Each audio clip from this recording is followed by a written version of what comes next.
Malam itu, hujan turun deras.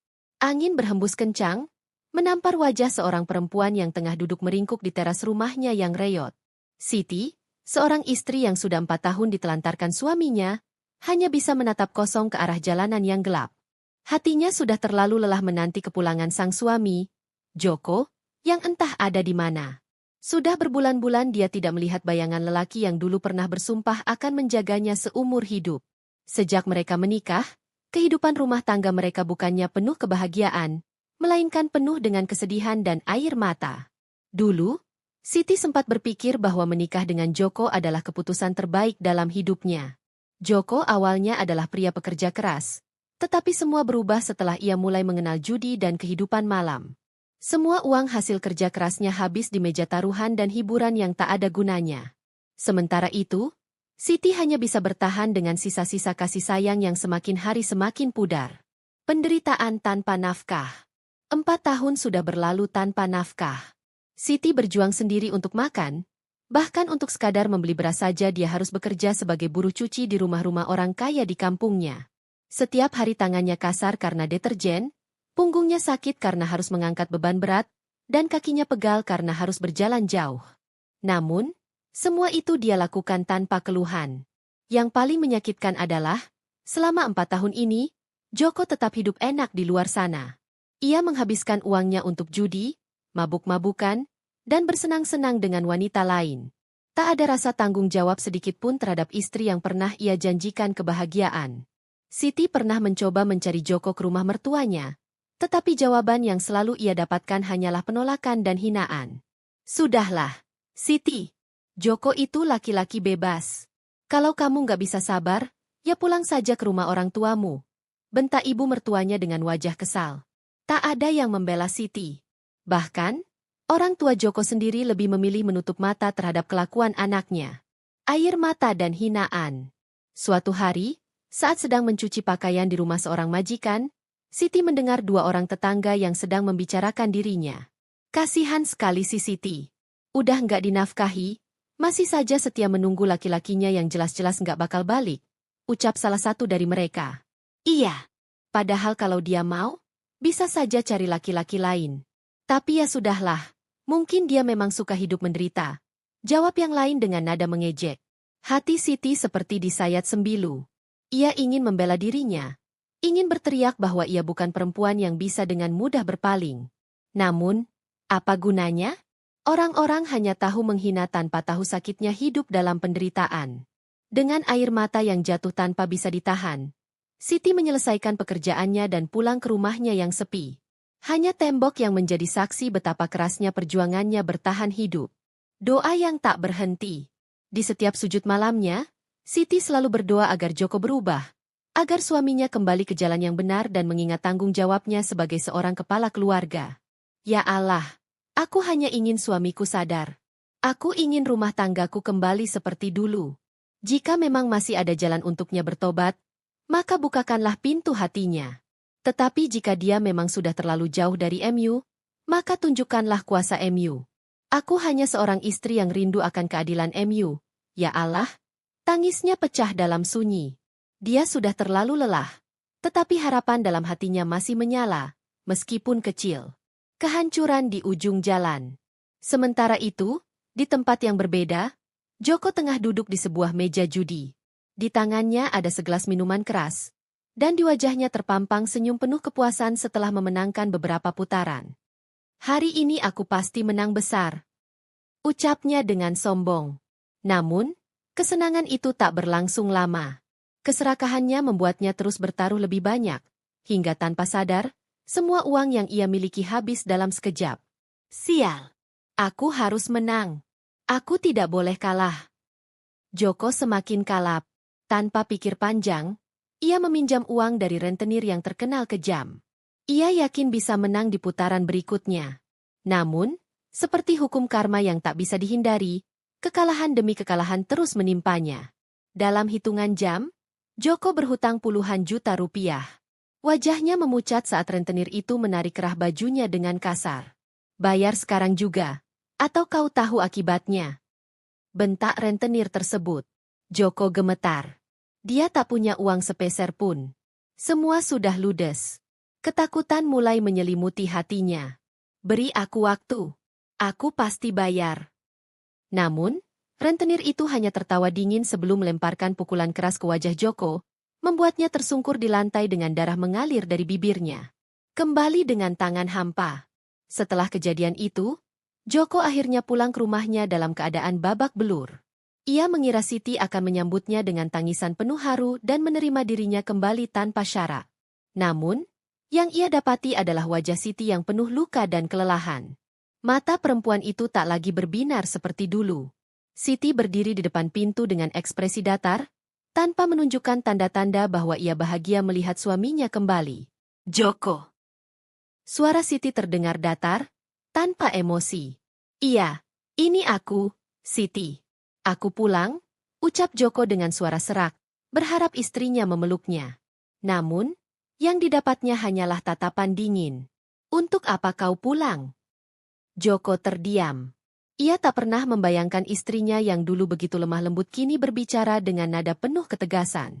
Siti, aku minta maaf. Aku sudah sadar. Siti menutup matanya sejenak, menahan perasaan yang sudah lama terpendam. 4 tahun ia berjuang sendiri. 4 tahun ia menahan sakit. Sekarang, saat ia sudah hampir menyerah, Joko tiba-tiba muncul meminta maaf.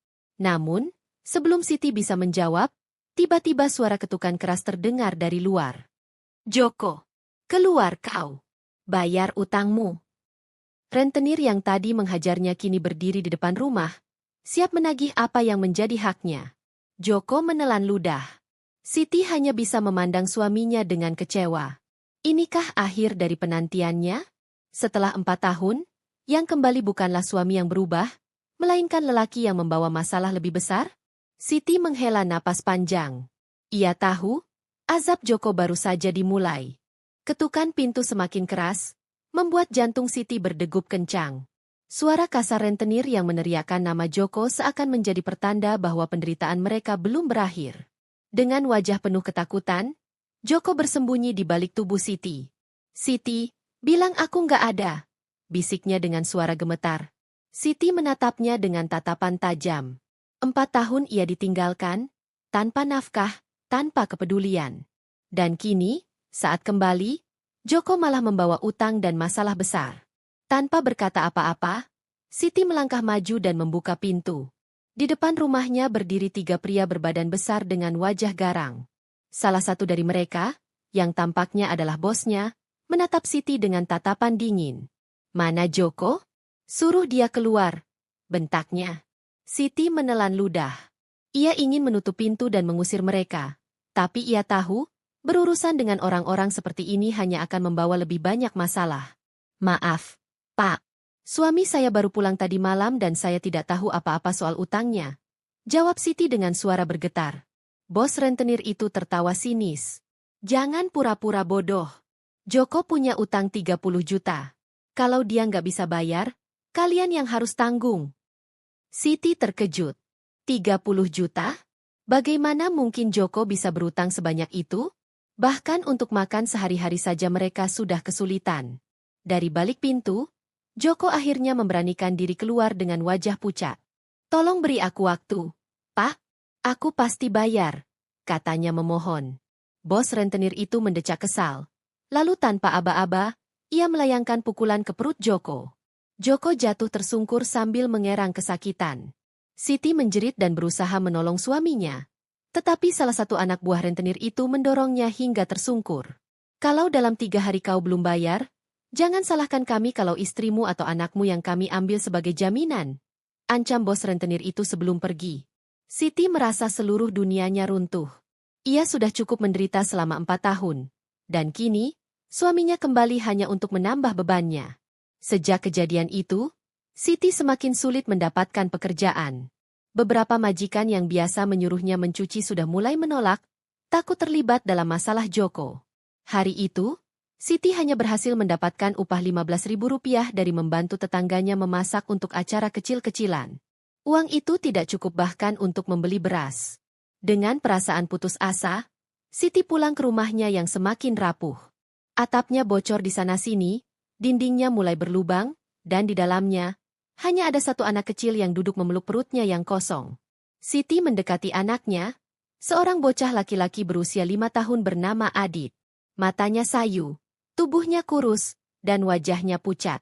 "Ibu, Adit lapar?" rengeknya pelan. Siti menahan air matanya. Ia mengelus kepala anaknya dengan lembut, berusaha memberi kehangatan di tengah penderitaan. "Sabar ya, Nak. Nanti ibu cari makan buat Adit," bisiknya dengan suara gemetar. Siti melihat ke dapur. Tidak ada apa-apa di sana. Tidak ada beras, tidak ada lauk, bahkan garam pun hampir habis. Joko hanya duduk di sudut ruangan, menunduk dengan wajah penuh penyesalan.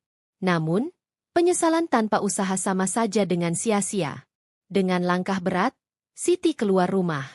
Ia pergi ke warung Bulastri, pemilik warung kecil di ujung gang. "Bulastri, bolehkah saya berhutang beras? Adit sudah 2 hari tidak makan," pinta Siti dengan suara lirih. Bulastri menatapnya iba. "Siti, maaf. Aku sebenarnya ingin membantu, tapi utangmu sudah terlalu banyak. Aku juga harus menghidupi keluargaku." Siti hanya bisa mengangguk dengan senyum pahit. Ia tak bisa menyalahkan siapapun. Dengan langkah gontai, ia berjalan pulang, menahan tangis yang hampir pecah. Saat melewati tempat sampah di sudut jalan, matanya tertuju pada beberapa sisa nasi basi yang dibuang orang. Demi anaknya, Siti mengabaikan rasa jijiknya. Dengan tangan gemetar, ia mengambil sisa nasi itu, membungkusnya dengan daun pisang, lalu membawanya pulang. Setibanya di rumah, ia menghangatkan nasi itu dengan sedikit air, mencoba membuatnya lebih layak untuk dimakan. Adit memandang ibunya dengan mata penuh harapan. "Ibu masak apa?" tanyanya polos. Siti tersenyum, menyembunyikan air matanya. "Nasi hangat, Nak. Makanlah," katanya sambil menyuapi anaknya dengan hati yang pilu. Adit makan dengan lahap. Siti hanya bisa menatapnya dengan senyum terpaksa. Meskipun di dalam hatinya, ia menangis. Seorang ibu rela menahan lapar, asalkan anaknya bisa makan.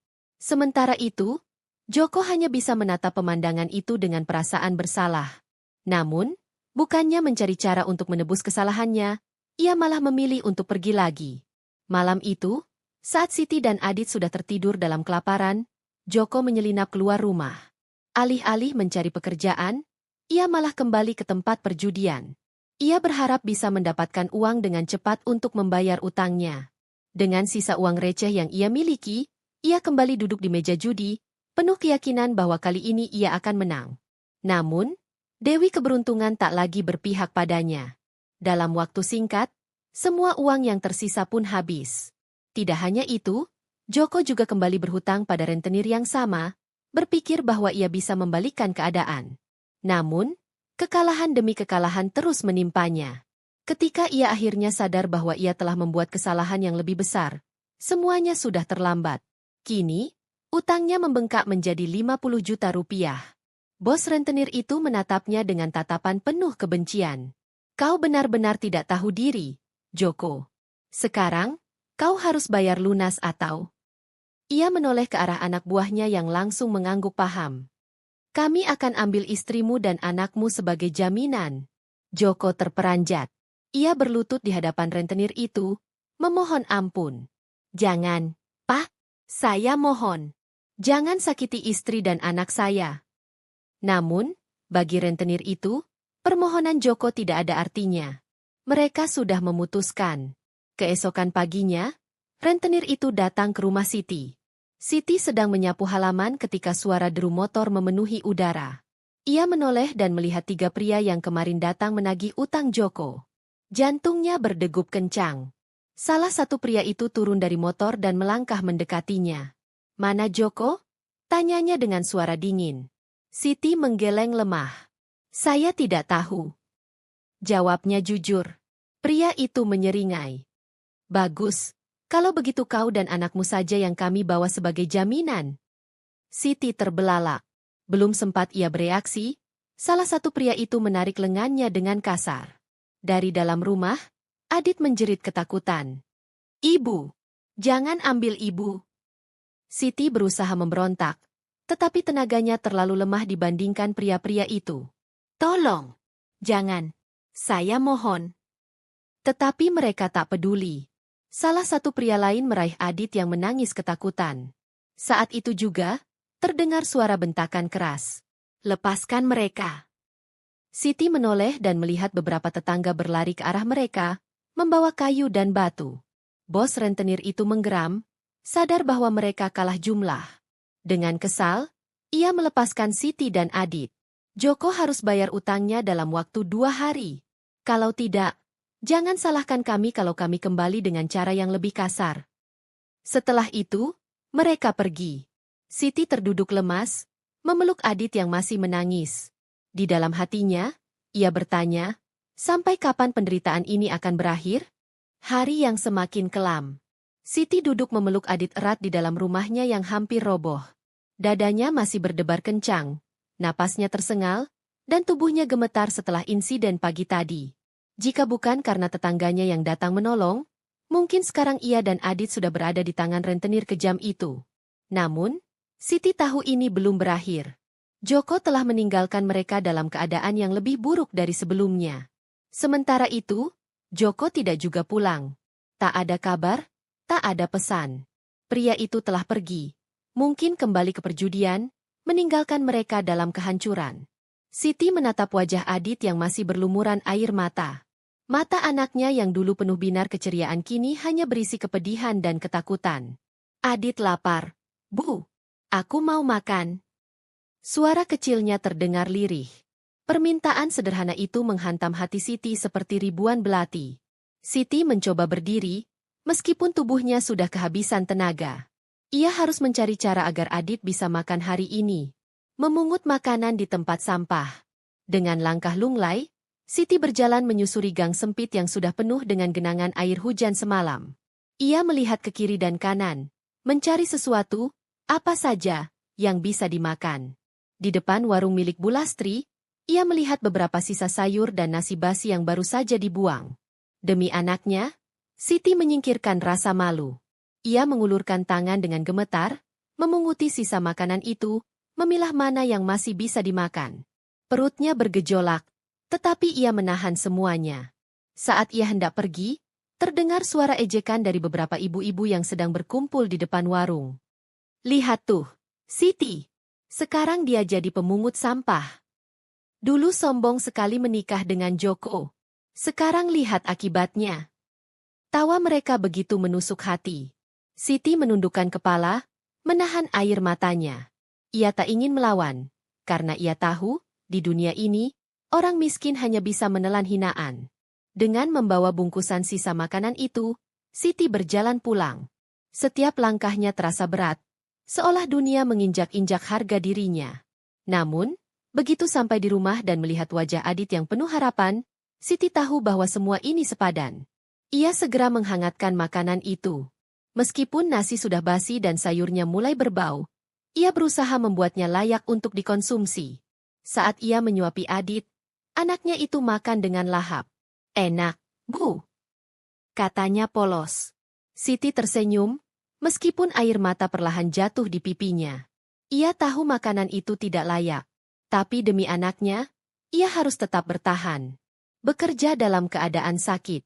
Keesokan harinya, Siti bangun dengan kepala pusing dan tubuh lemas. Demam mulai menyerangnya. Mungkin karena terlalu sering kelaparan, mungkin karena terlalu sering menahan tangis dan penderitaan. Namun, ia tidak bisa berhenti. Jika ia tidak bekerja, Adit tidak akan makan.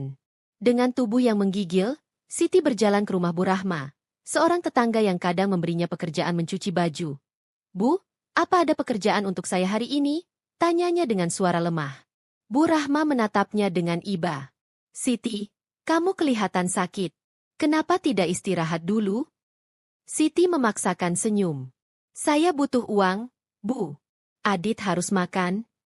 Bu Rahma menghela napas, lalu mengangguk. Baiklah, cuci saja baju-baju ini. Nanti sore aku kasih upahnya. Siti segera bekerja. Tangannya yang lemah menggigil saat meremas pakaian, air dingin menusuk tulang-tulangnya. Namun, ia terus mencuci, terus menggosok, meskipun tubuhnya terasa seperti akan roboh. Ketika akhirnya selesai, ia menyerahkan pakaian itu dengan tangan gemetar. Bu Rahma menatapnya dengan penuh simpati, lalu memberikan upah 20.000 rupiah. Belilah sesuatu untuk makan, Siti. Siti mengangguk, menahan tangisnya. Dengan uang itu, ia membeli sedikit beras dan sebutir telur. Setidaknya, malam ini ia dan Adit bisa makan lebih baik. Namun, ketika ia sampai di rumah, Joko tiba-tiba muncul dengan wajah ketakutan. Joko kembali dengan masalah baru. Siti hampir tidak percaya ketika melihat suaminya berdiri di depan pintu. Wajahnya penuh memar. "Siti, aku butuh uang," katanya dengan suara lemah. Siti memandangnya dengan kemarahan yang selama ini ia pendam. "Kau pikir aku punya uang? Lihat keadaan rumah ini, lihat anakmu yang kelaparan. Kau kemana saja selama ini, Joko?" Joko tertunduk, lalu mendekati Siti. "Aku butuh uang, Siti. Kalau tidak, mereka akan membunuhku." Siti terdiam. Hatinya penuh luka, tetapi ia tetap seorang istri. "Berapa yang mereka minta?" Joko menelan ludah. 50 juta. Siti terperanjat. Bagaimana mungkin Joko bisa menghabiskan uang sebanyak itu hanya untuk judi? Sebelum ia sempat berbicara, terdengar suara gedoran keras di pintu. Jantung Siti hampir berhenti. Mereka datang lagi. Joko bersembunyi di balik tubuh Siti, gemetar ketakutan. Siti menatap suaminya dengan penuh kekecewaan. Sampai kapan ia harus menanggung kesalahan pria ini? Ia mengambil napas dalam, lalu membuka pintu. Di hadapannya berdiri bos rentenir itu, kali ini dengan lebih banyak anak buah. "Mana Joko?" tanyanya dengan suara dingin. Siti mencoba tetap tenang. "Dia tidak ada di sini." Bos rentenir itu tertawa. "Jangan bohong. Kalau kau tidak bisa bayar, kami akan ambil sesuatu yang lebih berharga." Ia menoleh ke arah Adit, yang berdiri ketakutan di sudut ruangan. "Anak ini cukup bagus untuk dijual, bukan?" Siti langsung berdiri menghadang mereka. "Tolong, jangan. Saya akan cari uang. Saya mohon, beri saya waktu." Bos rentenir itu menyeringai. "Kau punya waktu 3 hari, Siti. Kalau tidak, anakmu akan kami bawa." Setelah berkata demikian, mereka pergi, meninggalkan Siti yang jatuh terduduk dengan tubuh gemetar. Hidupnya kini benar-benar diambang kehancuran. Menjual diri untuk menyelamatkan anak. Malam itu, Siti duduk termenung. Tidak ada cara lain. Ia tahu Joko tidak akan pernah berubah. Ia tahu, hanya dirinya yang bisa menyelamatkan Adit. Air mata mengalir di pipinya saat ia mengambil keputusan yang paling menyakitkan. Ia mengenakan pakaian terbaik yang ia miliki, lalu berjalan keluar rumah menuju jalan raya. Ia berdiri di sana, di bawah lampu jalan yang temaram. Beberapa pria berhenti, menatapnya penuh arti. Ia menelan ludah. Malam yang gelap, hati yang lebih gelap. Siti berdiri di pinggir jalan raya, menggenggam erat kain lusuh yang menutupi tubuhnya. Lampu-lampu kendaraan berkelebat, menerangi wajahnya yang penuh kesedihan. Hatinya hancur. Ia tak pernah membayangkan akan berdiri di tempat ini, menjual harga dirinya demi menyelamatkan anaknya. Namun, waktu terus berjalan. Jika dalam 3 hari ia tidak bisa mengumpulkan uang, Adit akan diambil oleh rentenir kejam itu. Hujan mulai turun, membasahi tubuhnya yang menggigil. Beberapa pria menatapnya penuh arti, tetapi Siti memalingkan wajah. "Apa aku benar-benar harus melakukan ini?" tanyanya dalam hati.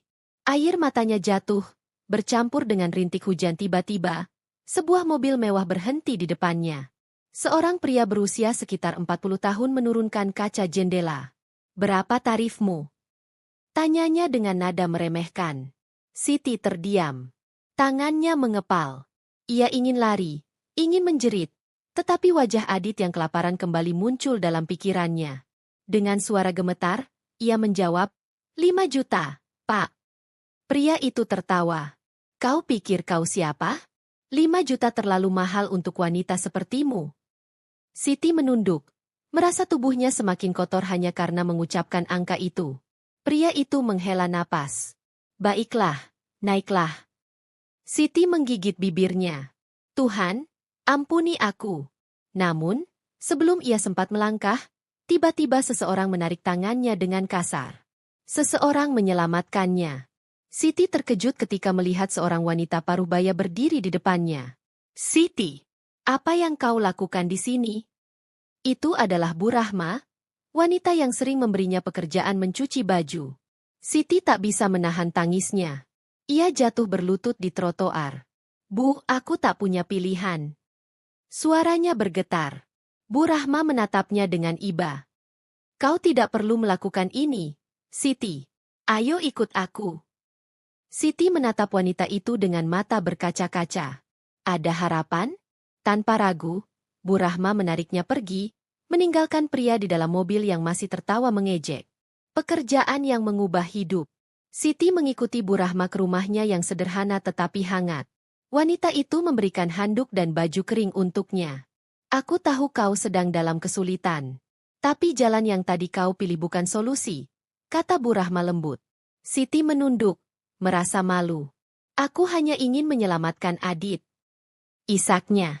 Bu Rahma menatapnya dengan mata penuh kasih sayang. Kalau begitu, bekerja samalah denganku. Aku butuh seseorang untuk membantu di warung nasi. Aku tak bisa membayar banyak, tapi setidaknya kau bisa makan dan menabung sedikit demi sedikit. Siti terdiam. Sebuah harapan kecil muncul dalam hatinya. Aku mau, Bu. Jawabnya penuh harap. Malam itu, untuk pertama kalinya setelah sekian lama, Siti merasa ada cahaya di tengah kegelapan. Joko kembali dengan keserakahan. 2 hari telah berlalu sejak Siti bekerja di warung Bu Rahma. Dengan susah payah, ia berhasil mengumpulkan sedikit uang. Namun, di hari ketiga, saat ia hendak memberikan uang itu kepada rentenir, Joko tiba-tiba kembali. Pria itu datang dengan wajah kusut, matanya merah, dan tubuhnya berbau alkohol. Siti, aku dengar kau punya uang. Mana? Berikan padaku, teriaknya. Siti terkejut. Joko, ini uang untuk menyelamatkan Adit. Jangan ambil. Joko tertawa sinis. Aku suamimu. Aku lebih butuh uang itu daripada anak itu. Dengan kasar, ia merampas uang dari tangan Siti dan segera berlari keluar rumah. Siti berteriak, mengejarnya, tetapi Joko sudah menghilang di gang gelap. Dunianya hancur sekali lagi. Ancaman yang kian nyata. Esok paginya, rentenir itu datang lagi. Mereka tak peduli dengan alasan Siti. Tanpa ampun, mereka menyeret Adit yang menangis. Bu, tolong, jangan biarkan mereka mengambilku. Siti berteriak, mencoba menarik anaknya, tetapi salah satu anak buah rentenir menamparnya hingga terjatuh. Ia melihat Adit dibawa pergi. Teriakan anaknya menggema di telinganya, tetapi ia tak bisa melakukan apa-apa. Hatinya terasa mati. Anaknya telah direnggut darinya. Kehancuran Joko. Joko menggunakan uang itu untuk berjudi lagi. Ia percaya diri bahwa kali ini ia akan menang besar. Namun, nasib berkata lain. Ia kalah, lagi. Tak hanya kehilangan uang, ia juga kehilangan nyawanya. Malam itu, tubuh Joko ditemukan di gang sempit, berlumuran darah.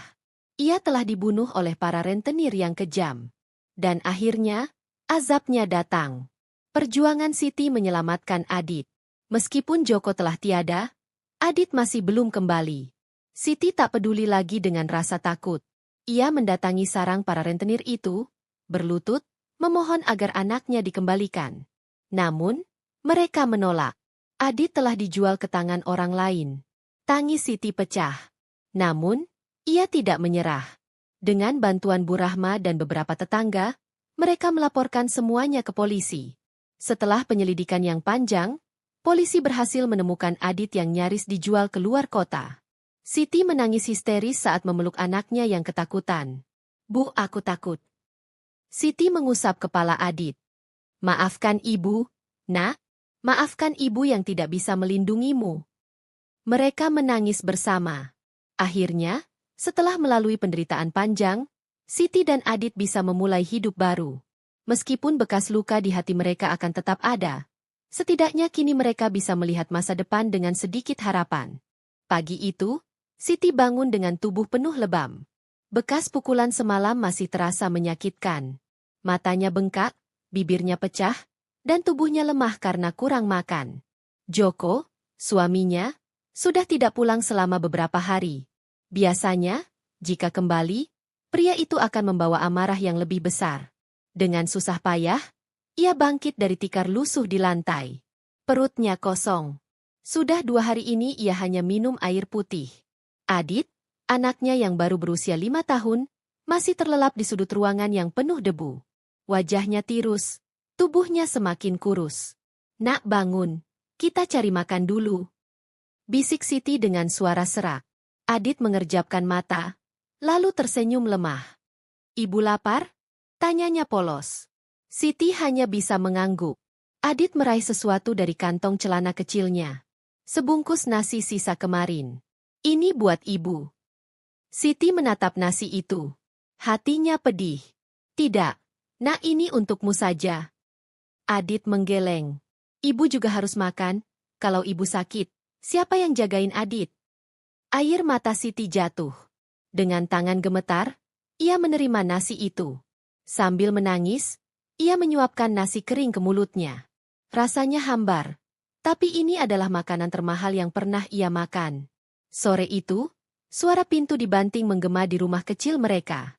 Siti tersentak. Joko pulang. Pria itu berjalan sempoyongan, bau alkohol menyengat dari tubuhnya.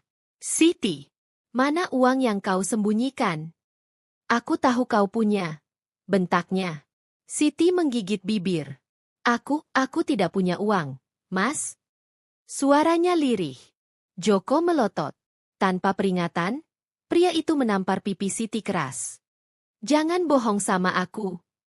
Siti tersungkur, darah merembes dari sudut bibirnya. Adit menangis ketakutan di pojok ruangan. Ayah, jangan pukul ibu. Namun, Joko tak peduli. Ia menarik rambut Siti, menyeretnya ke tengah ruangan. Berani kau sembunyikan uang dariku? Tinju Joko mendarat di perut Siti. Perempuan itu terbatuk, hampir muntah. Adit berlari ke arah ibunya, berusaha melindunginya dengan tubuh kecilnya. Jangan sakiti ibu, ayah. Namun, Joko malah menendang Adit hingga bocah itu terjatuh. Siti menjerit. Jangan sakiti anakku. Ia mencoba melindungi Adit dengan tubuhnya. Tapi Joko semakin brutal. Ia mencengkram leher Siti, mencekiknya. Nafasnya sesak. Siti meronta, matanya membelalak, tapi cengkraman Joko semakin kuat. Hingga akhirnya, pria itu melepaskannya begitu saja.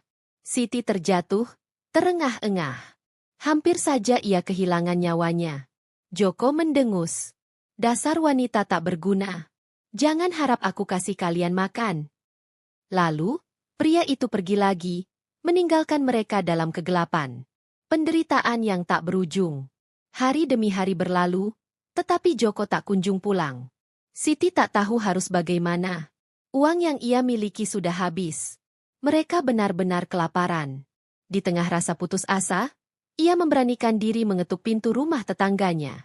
Bu Rahma membuka pintu. Begitu melihat wajah Siti yang penuh lebam dan tubuh Adit yang semakin kurus, air mata wanita itu langsung jatuh. Ya Allah, Siti, apa yang terjadi padamu? Siti hanya bisa menangis. Tolong aku, Bu, aku tidak tahu harus bagaimana. Tanpa ragu, Bu Rahma menariknya masuk. Hari itu, untuk pertama kalinya dalam seminggu, Siti dan Adit makan dengan kenyang. Joko kembali dengan kejahatan yang lebih besar. Beberapa minggu kemudian, Joko kembali namun kali ini, ia tidak sendirian. Bersamanya, ada sekelompok pria bertampang kasar. Siti yang sedang mencuci piring tersentak saat melihat mereka masuk. Mas, siapa mereka? Joko menyeringai. Mulai sekarang, rumah ini bukan milikmu lagi. Aku sudah menjualnya. Dunia Siti runtuh seketika. Apa? Kami tak punya tempat lain. Mas, mau tinggal di mana? Joko tidak peduli. Itu urusanmu. Aku butuh uang, dan rumah ini sudah laku. Siti menangis. Demi Tuhan, Joko, kau sudah menghancurkan semuanya. Joko mendekat, wajahnya penuh amarah. Kalau kau masih berani melawan, aku pastikan kau tidak akan selamat.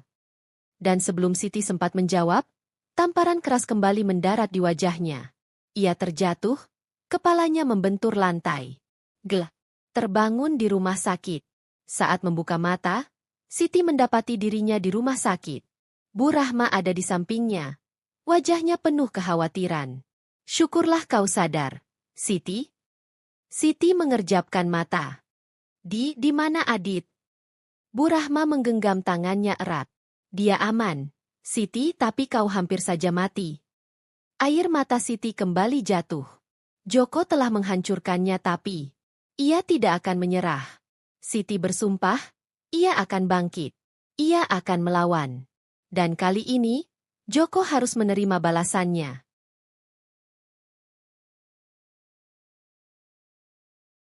Siti membuka mata dengan perasaan berat. Cahaya putih dari lampu rumah sakit membuatnya mengerjap pelan. Seluruh tubuhnya sakit. Di sampingnya, Bu Rahma duduk dengan wajah penuh kekhawatiran. Syukurlah kau sadar, Siti. Siti mencoba bangun, tetapi tubuhnya terlalu lemah. Di mana Adit? Tanyanya dengan suara parau. Bu Rahma menggenggam tangannya. Dia aman, Siti, tapi kondisimu sangat buruk saat ditemukan. Kau hampir mati. Siti menatap langit-langit. Air matanya jatuh. Joko telah menghancurkannya. Ia tak hanya kehilangan rumah, tetapi juga harga dirinya. Namun, di saat ia merasa hancur, ada satu hal yang membuatnya tetap bertahan. Adit. Bu, aku tidak bisa menyerah. Bisiknya pelan. Bu Rahma menatapnya dengan mata berkaca-kaca. Aku tahu, Siti. Kau wanita yang kuat. Beberapa hari kemudian, Siti diperbolehkan pulang. Tapi pulang kemana? Rumahnya sudah dijual oleh Joko. Bu Rahma tidak tega. Tinggallah bersamaku sampai kau menemukan jalan keluar, katanya lembut. Siti menatapnya dengan mata berkaca-kaca. Terima kasih, Bu Rahma, aku tidak tahu harus berkata apa. Bu Rahma hanya tersenyum. Mulai sekarang, anggap aku seperti ibumu sendiri. Siti menangis dalam pelukan wanita itu. Untuk pertama kalinya dalam hidupnya, ia merasa memiliki seseorang yang benar-benar peduli padanya. Hari-hari berlalu. Siti mulai bekerja di warung Bu Rahma. Setiap pagi, ia membantu memasak dan melayani pelanggan. Meski lelah, ia merasa bahagia. Setidaknya, kini ia bisa memberi Adit makan dengan layak. Suatu hari, saat sedang menyapu lantai warung, seorang pelanggan datang. Seorang pria tua berperawakan sederhana. Ia memperhatikan Siti dengan tatapan iba. Nak, kau terlihat seperti orang yang banyak menderita, katanya. Siti terdiam, tidak tahu harus berkata apa. Pria itu tersenyum. Aku punya toko kecil di pasar. Jika kau butuh pekerjaan tambahan, datanglah. Aku selalu butuh orang yang rajin. Siti menatapnya dengan mata berbinar. Terima kasih, Pak, saya akan datang. Malam itu, Siti menatap Adit yang sudah tertidur. Ia membelai rambut anaknya. Ibu akan bekerja lebih keras. Nak, ibu tidak akan membiarkan kita kelaparan lagi. Beberapa bulan berlalu. Hidup Siti mulai stabil. Ia bekerja di warung pagi hari dan di toko pasar pada malam hari. Tapi kebahagiaan itu tidak bertahan lama. Suatu malam, saat Siti baru pulang dari pasar, Joko kembali. Dalam keadaan mabuk, dengan wajah penuh amarah. Siti tercekat.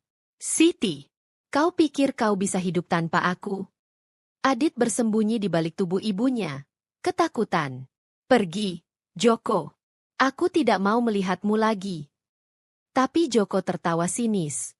Kau pikir kau bisa lari dariku? Aku suamimu, kau harus tunduk padaku. Lalu, tanpa peringatan, Joko menampar Siti dengan keras. Adit menjerit. Jangan sakiti ibu. Namun Joko semakin beringas. Ia menjambak rambut Siti, menyeretnya ke lantai. Bu Rahma yang mendengar kegaduhan segera berlari keluar. Joko, berhenti. Tapi pria itu tak peduli. Dengan penuh kebencian, ia menendang perut Siti. Darah mengalir di sudut bibir perempuan itu. Siti menangis, bukan karena sakit fisik, tetapi karena merasa tak berdaya. Hingga akhirnya, suara sirene polisi terdengar di kejauhan. Joko terkejut. Ia mencoba kabur, tetapi para tetangga sudah mengepungnya. Polisi datang dan menangkapnya di tempat. Joko meronta. Lepaskan aku. Aku suaminya. Aku berhak atas dia. Namun, polisi tak peduli. Mereka memborgol tangan pria itu dan membawanya pergi. Siti menatapnya dengan mata kosong. Kali ini, ia tahu, neraka itu benar-benar telah berakhir. Beberapa bulan kemudian, Joko dijatuhi hukuman penjara atas kekerasan dalam rumah tangga. Siti dan Adit akhirnya bisa hidup dengan tenang. Warung Bu Rahma berkembang pesat, dan Siti kini menjadi salah satu kepercayaan wanita itu. Ia mulai belajar banyak hal, termasuk cara mengelola usaha sendiri. Hari-hari kelam telah berlalu. Suatu malam, Adit memeluk ibunya. Bu, aku bangga sama ibu. Ibu kuat. Siti tersenyum. Ibu hanya ingin kau bahagia, nak. Adit menatapnya dengan mata berbinar. Aku bahagia, Bu, karena kita sudah bebas dari ayah. Air mata Siti jatuh. Ia memeluk anaknya erat. Tidak ada lagi rasa takut. Tidak ada lagi penderitaan. Kini, hanya ada harapan yang baru. Dan meski perjalanan masih panjang, Siti tahu, ia telah menang. Joko terduduk di dalam sel sempit dan pengap. Dindingnya dipenuhi coretan, udara dingin menusuk tulang, dan bau anyir bercampur keringat memenuhi ruangan. Tubuhnya kurus, wajahnya penuh kumis tak terawat, dan matanya cekung. Sudah berbulan-bulan ia hidup di penjara, terisolasi dari dunia luar. Dulu, ia merasa berkuasa. Menganggap uang adalah segalanya. Mengira istrinya hanya seorang wanita lemah yang bisa diinjak kapan saja. Tapi sekarang, tak ada lagi yang peduli padanya. Tak ada istri yang menunggunya. Tak ada anak yang menyayanginya. Tak ada rumah yang bisa ia sebut sebagai tempat pulang. Ia benar-benar sendirian. Azab yang datang satu persatu. Hukuman penjara bukan satu-satunya hal yang membuat hidup Joko hancur. Selama di dalam sel, kesehatannya mulai memburuk. Setiap malam, ia mengalami demam tinggi dan menggigil. Nafasnya sering tersengal-sengal, dadanya terasa sesak. Namun, sipir penjara tak peduli. Sudah biasa. Tahanan seperti kau memang pantas merasakannya, kata seorang sipir dengan nada dingin. Joko terbatuk-batuk, darah segar keluar dari mulutnya. Tubuhnya semakin lemah. Hingga suatu hari, dokter penjara memeriksa kondisinya. Vonisnya mengerikan. Kau terkena penyakit paru-paru akut. Jika tak segera diobati, hidupmu tak akan lama lagi. Joko terbelalak. Tidak, ini tidak mungkin. Namun, tubuhnya berkata lain. Ia sudah diambang kehancuran. Kehilangan semua yang pernah dimiliki. Setelah 3 tahun menjalani masa tahanan, Joko akhirnya bebas. Tapi kebebasan itu bukanlah sesuatu yang indah. Dulu, saat keluar dari rumah, ia masih punya harga diri. Tapi sekarang, ia tak punya siapa-siapa. Ia mencoba mencari teman lamanya, orang-orang yang dulu sering bersamanya berjudi dan berfoya-foya. Namun, tak ada satupun yang menerimanya. Maaf, Jo. Aku tak bisa membantumu, kata salah satu temannya. Kami juga punya keluarga. Kami tak mau terlibat denganmu. Joko menelan ludah. Hidupnya benar-benar hancur. Ia berjalan lunglai, berharap menemukan tempat untuk beristirahat. Namun dunia terasa terlalu dingin dan asing. Lalu, ia mengingat seseorang. Siti. Mungkin, jika ia memohon ampun, wanita itu akan menerimanya kembali. Mungkin, jika ia merendahkan diri, Adit akan menganggapnya sebagai ayah lagi. Dengan langkah tertatih, ia pergi mencari mereka. Pintu yang tak lagi terbuka. Saat tiba di tempat yang dulu pernah ia sebut rumah, Joko melihatnya. Siti. Wanita itu tampak berbeda. Wajahnya jauh lebih bahagia, lebih cerah. Di sampingnya, Adit berdiri dengan senyum ceria. Hati Joko mencelos. Mereka terlihat baik-baik saja. Tanpanya, ia mencoba melangkah mendekat, tetapi langkahnya terhenti saat melihat seorang pria keluar dari dalam rumah. Pria itu menyerahkan sesuatu kepada Siti. Sebuah kantong belanjaan. Lalu, ia tertawa bersama Adit. Joko menggertakkan giginya. Siapa pria itu? Dengan tangan gemetar, ia melangkah lebih dekat. Siti, panggilnya dengan suara serak. Siti tersentak. Matanya melebar saat melihat Joko berdiri di depan pagar. Namun, tak ada kerinduan di matanya. Yang ada hanya kebencian dan rasa jijik. Kenapa kau ada di sini? Tanyanya dingin.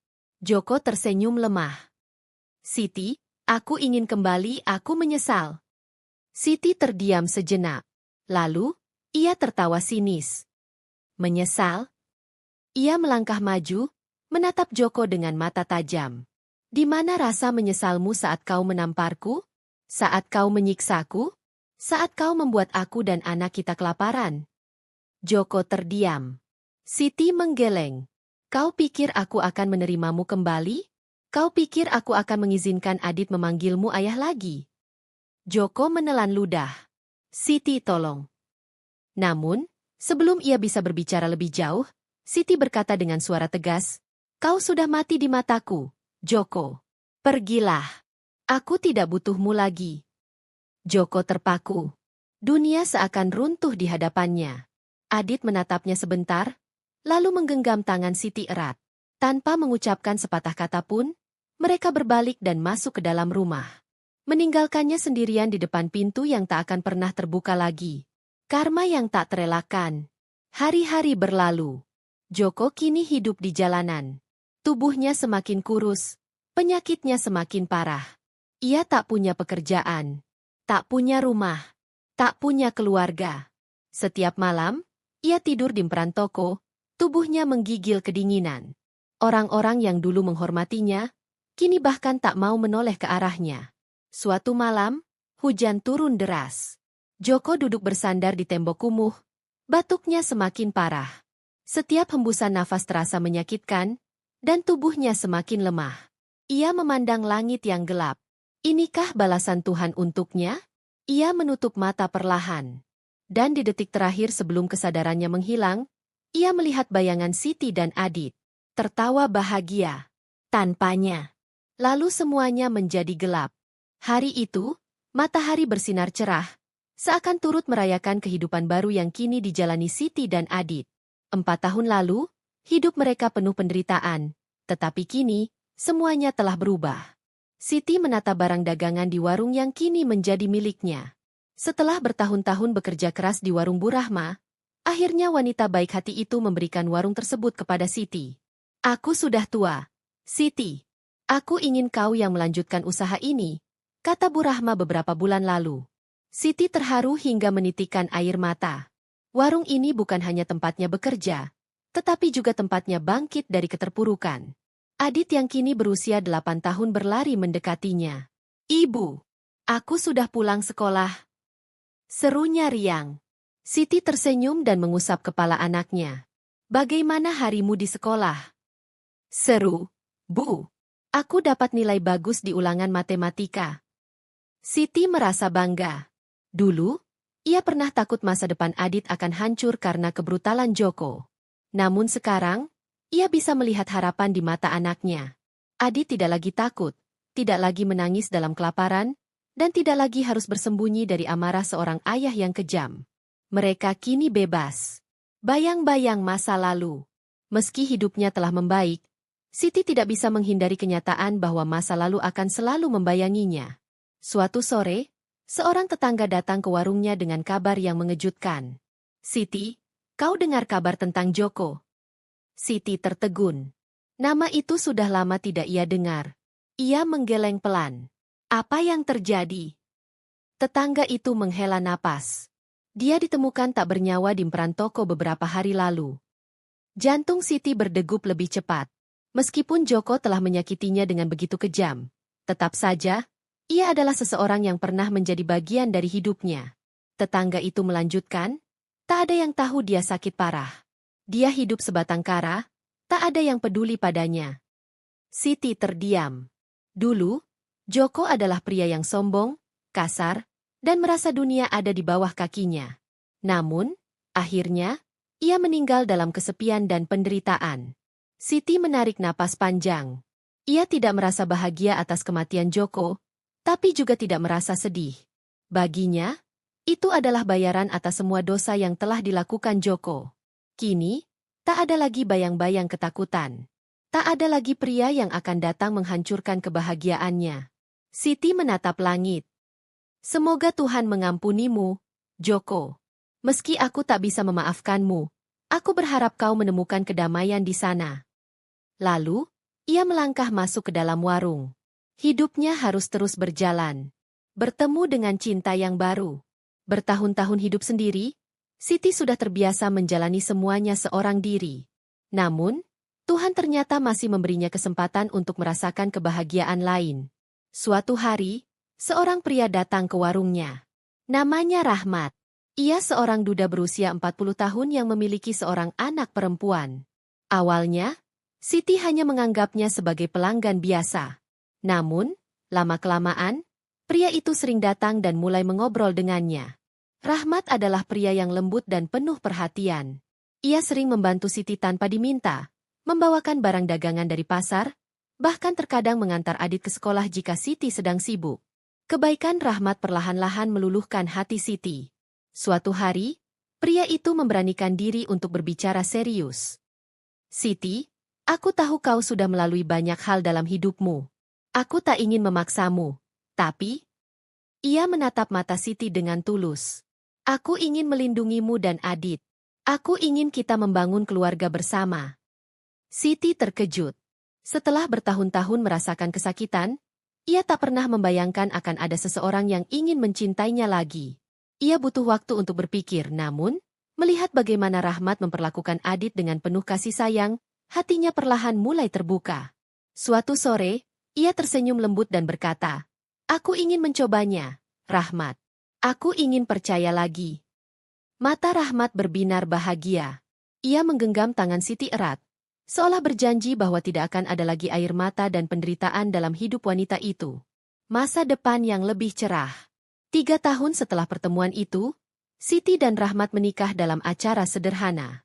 Adit kini berusia 11 tahun dan tumbuh menjadi anak yang cerdas dan penuh semangat. Di rumah barunya, ia tidak lagi hidup dalam ketakutan. Ia memiliki seorang ayah tiri yang benar-benar menyayanginya. Siti juga merasa jauh lebih tenang. Ia tidak perlu lagi bekerja sendirian, karena kini ada pria yang benar-benar mau mendukungnya. Warungnya berkembang pesat, dan bersama Rahmat, mereka mulai membuka usaha catering kecil-kecilan. Hidupnya kini penuh dengan kebahagiaan yang dulu ia kira tidak akan pernah ia miliki. Suatu malam, saat sedang duduk di teras rumah, Adit tiba-tiba berkata, "Bu, aku bersyukur ibu memilih jalan ini." Siti menatap anaknya, sedikit terkejut. "Kenapa, Nak?" Adit tersenyum. "Karena ibu membuktikan bahwa kita tidak harus hidup dalam penderitaan selamanya." Air mata menggenang di mata Siti. Anaknya tumbuh menjadi anak yang kuat dan bijaksana. Ia memeluk Adit erat. "Ibu hanya ingin kau bahagia, Nak." Adit mengangguk. "Aku bahagia, Bu. Karena kita sekarang punya keluarga yang benar-benar menyayangi kita." Malam itu, Siti menatap bintang-bintang di langit. Dulu, ia merasa hidupnya adalah neraka tanpa akhir. Tapi kini, ia tahu, Tuhan selalu punya rencana indah untuk mereka yang berani bangkit dan berjuang. Dan di dalam hatinya, ia berbisik, "Terima kasih, Tuhan. Aku akhirnya menemukan cahaya setelah kegelapan." Joko terbaring lemah di emperan sebuah toko tua, tubuhnya kurus kering dan wajahnya penuh dengan luka bekas pukulan. Dulu, ia adalah pria yang merasa dunia ada di bawah kakinya. Tetapi sekarang, ia tak lebih dari seorang gelandangan yang terbuang. Hujan turun deras, membasahi tubuhnya yang menggigil kedinginan. "Apakah ini balasan untuk semua dosaku?" pikirnya lirih. Lambungnya perih menahan lapar, sementara pikirannya dipenuhi oleh wajah Siti dan Adit. Dulu, ia tak pernah peduli pada mereka. Kini, mereka adalah satu-satunya hal yang ingin ia temui sebelum ajal menjemput. Dosa yang kembali menghantui. Joko kehilangan segalanya. 4 tahun lalu, ia hidup mewah dari hasil berjudi dan bersenang-senang dengan wanita-wanita penghibur. Ia tidak peduli pada Siti yang menangis kelaparan, atau Adit yang harus tidur dengan perut kosong. Ia merasa menjadi raja, hingga suatu hari, kehidupannya berbalik arah. Hutang-hutang perjudiannya semakin menumpuk, para rentenir mulai mengejarnya. Ia dipukuli habis-habisan dan diusir dari rumah kontrakannya. Para wanita yang dulu menempel padanya kini bahkan tidak sudi menatapnya. Tak ada satupun yang peduli. Dalam kepedihan, ia akhirnya sadar bahwa Sitilah satu-satunya orang yang benar-benar mencintainya. Namun saat ia ingin kembali, semuanya sudah terlambat. Siti sudah pergi. Ia membawa Adit dan meninggalkan Joko dengan segala dosanya. Mencari Siti dan Adit.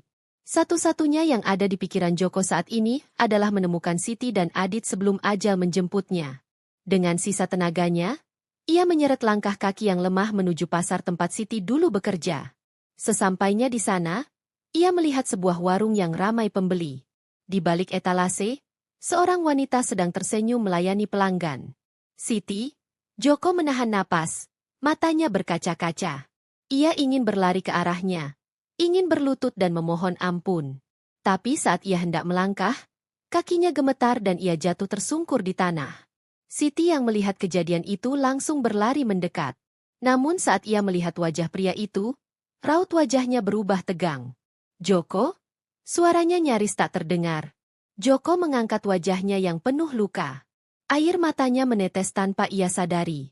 Siti, tolong maafkan aku. Tangisan seorang lelaki. Siti berdiri terpaku. Pria yang dulu menyiksanya, yang membuat hidupnya bagai neraka, kini terbaring tak berdaya di hadapannya. Joko menggenggam tangan Siti dengan lemah. Aku sudah terlalu jahat padamu dan Adit. Aku pantas mendapatkan semua ini. Siti menarik napas dalam. Luka yang ditinggalkan Joko masih ada. Semua penderitaan masih jelas teringat di kepalanya. Namun, melihat Joko dalam kondisi mengenaskan seperti ini, hatinya justru terasa berat. Di dalam dirinya, ada rasa kasihan, tapi juga ada luka yang tak mungkin terhapus begitu saja. Pengampunan atau kebencian? Beberapa saat kemudian, Rahmat datang dan langsung berdiri di samping Siti. Siti, kau tak perlu peduli pada dia. Sudah cukup penderitaan yang dia berikan padamu. Siti menunduk. Ia tahu Rahmat benar. Namun, saat ia menatap Joko, yang kini menangis seperti anak kecil, ia sadar bahwa Joko benar-benar menyesali perbuatannya. Joko menarik napas dengan berat. Siti, aku tak meminta banyak. Aku hanya ingin melihat Adit untuk terakhir kalinya. Mendengar itu, Siti tersentak. Adit. Bagaimana reaksi anaknya jika melihat ayah kandungnya dalam keadaan seperti ini? Pertemuan yang menyayat hati. Setelah berpikir lama, Siti akhirnya memutuskan untuk membawa Joko ke rumah sakit. Ia tidak bisa membiarkan seseorang mati di jalanan, meskipun orang itu adalah pria yang pernah menghancurkan hidupnya. Di rumah sakit, dokter mengatakan bahwa Joko mengidap penyakit paru-paru akibat kebiasaan buruknya selama ini. Ia hanya memiliki waktu beberapa minggu untuk bertahan. Siti akhirnya memberanikan diri untuk berbicara dengan Adit. Nak, ada seseorang yang ingin bertemu denganmu. Adit menatap ibunya dengan bingung. Ketika ia masuk ke ruangan rumah sakit dan melihat Joko yang terbaring lemah, matanya membelalak. Ayah. Joko tersenyum lemah. Air mata mengalir di pipinya. Adit, maafkan ayah. Nak, ayah sudah menyia-nyiakan kalian. Adit menggigit bibirnya. Ia telah lama membenci ayahnya.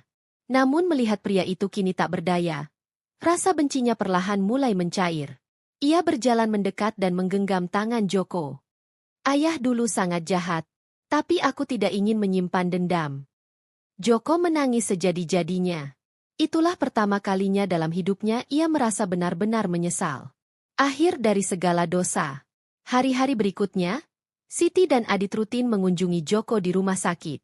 Walaupun Siti tidak bisa melupakan semua luka yang pernah ia terima, ia tahu bahwa dendam tidak akan mengubah apapun.